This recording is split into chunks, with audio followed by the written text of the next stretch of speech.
Bismillahirrahmanirrahim. Assalamualaikum warahmatullahi wabarakatuh. Marhaban ya Ramadan. Perkenalkan, nama saya Rohman. Saya kuliah di Universitas Matlaul Anwar Banten, jurusan Ilmu Komunikasi. Baik, di sini saya akan memenuhi salah satu tugas mata kuliah opini publik. Di sini saya akan memaparkan terlebih dahulu mengenai demo 11 April 2022 kemarin.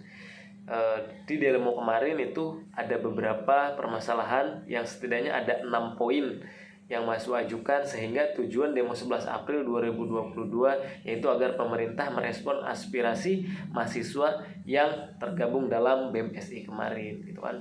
Di sini saya akan memaparkan beberapa tentang apa yang menjadi poin yang mahasiswa ajukan kemarin itu, yang sehingga itu bisa menggegerkan beberapa orang dan sampai terjadi makan korban gitu kan.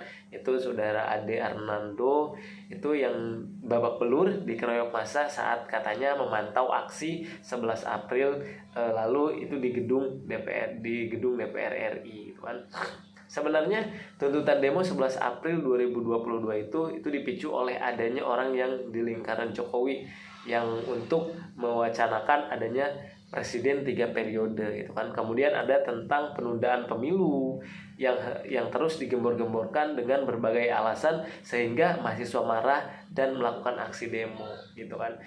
Ini ada beberapa tuntutan aksi demo yang dilaksanakan pada 11 April kemarin. Yang pertama yaitu ada mahasiswa mendesak Presiden Jokowi untuk menunda dan mengkaji ulang Undang-Undang IKN termasuk dengan pasal-pasal yang bermasalah serta dampak yang ditimbulkan dari aspek lingkungan hukum, sosial, ekonomi, dan kebencanaan. Yang kedua, mahasiswa menuntut Presiden Joko Widodo bersikap tegas menolak dan memberikan pernyataan sikap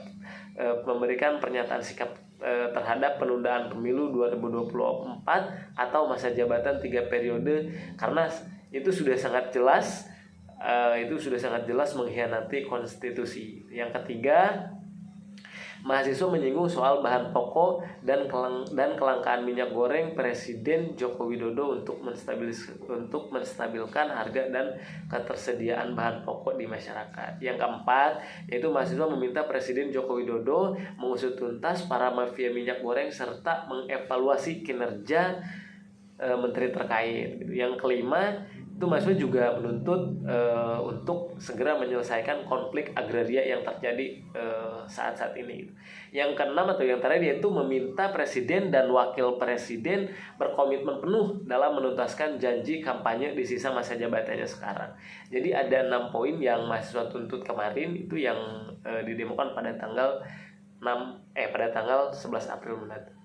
Nah, dari 6 tuntutan itu mahasiswa berharap untuk segera pemerintah memenuhi tuntutan tersebut, sehingga tujuan daripada demo 11 April 2022 kemarin itu agar memberikan warning kepada pemerintah dan melaksanakan apa yang jadi tuntutannya gitu kan.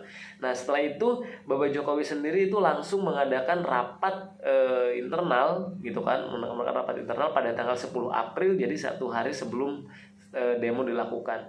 Nah, daripada rapat internal tersebut itu dihadiri oleh Menko Polhukam, itu ada Bapak Mahfud MD, terus kemudian Menko PMK Muhadjir Effendi, Menko Perekonomian Erlangga Hartarto, Menko Kemaritiman dan Investasi yaitu Bapak Luhut Binsar Panjaitan gitu kan.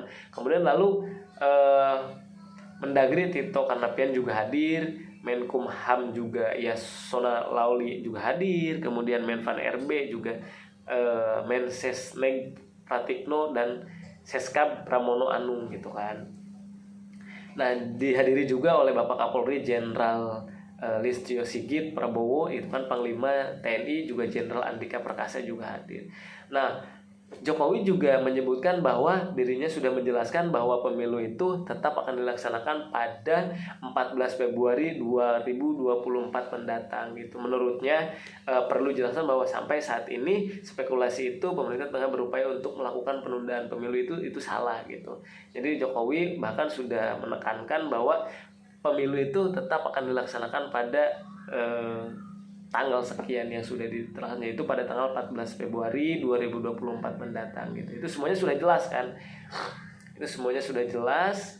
bahwa Bapak Jokowi juga langsung memerintahkan untuk di 12 April itu di 12 mohon maaf di 12 Februari 2002 mohon maaf di 12 April setelah demo juga itu meminta langsung untuk segera diadakan pelantikan pelantikan ketua KPU-nya gitu kan, untuk pelantikan KPU-nya, yang juga Bapak Jokowi juga langsung meminta gitu kan kepada pemerintahan setempat atau pemerintahan bawahan-bawahannya agar segera menyiapkan anggaran-anggaran itu baik dari APBN maupun dari APBD gitu dalam rangka persiapan pemilu dan pilkada serentak di 2024 gitu. Serta dia juga meminta Polkumham komunikasi dan intens dengan DPR RI gitu untuk melaksanakan hal tersebut itu.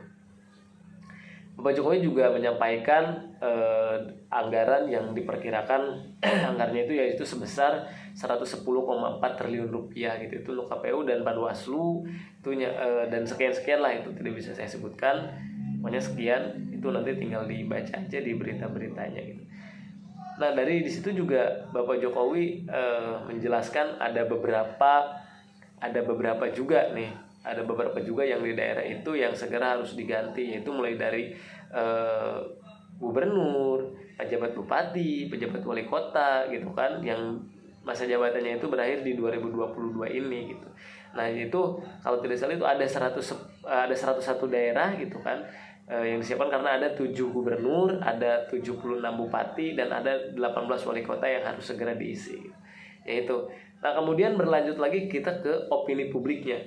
Nah tentu saja dalam opini publik wacana ini adalah ada yang dirugikan dan ada yang diuntungkan. Salah satunya ya mungkin ini menuai konflik di antara dua belah kubu.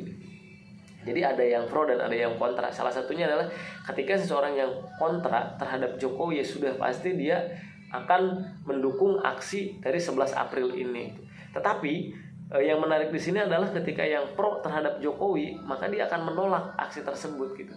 Salah satunya ini ada di dalam yang namanya opini publik itu dikemas ada yang namanya agenda setting. Nah, agenda setting di sini itu sangat jelas gitu.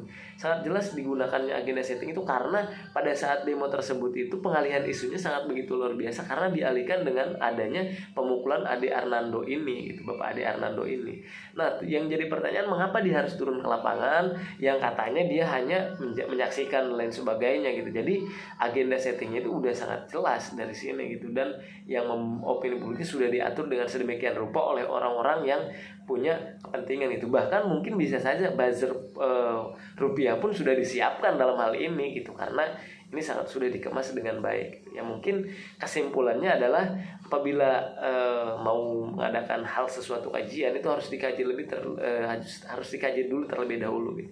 Jadi kesimpulan dari ini adalah jangan kaget karena ini sudah menjadi bagian dari opini publik dan sudah menjadi dari agenda setting dari mereka. Ya mungkin cuma itu yang bisa saya sampaikan. Terima kasih. Selamat Hari Raya Idul Fitri. Mohon maaf lahir dan batin. Wabillahi taufiq wal hidayah. Assalamualaikum warahmatullahi wabarakatuh. Mohon maaf. Hadanallahu wa iyyakum ala siratal mustaqim. Assalamualaikum warahmatullahi wabarakatuh.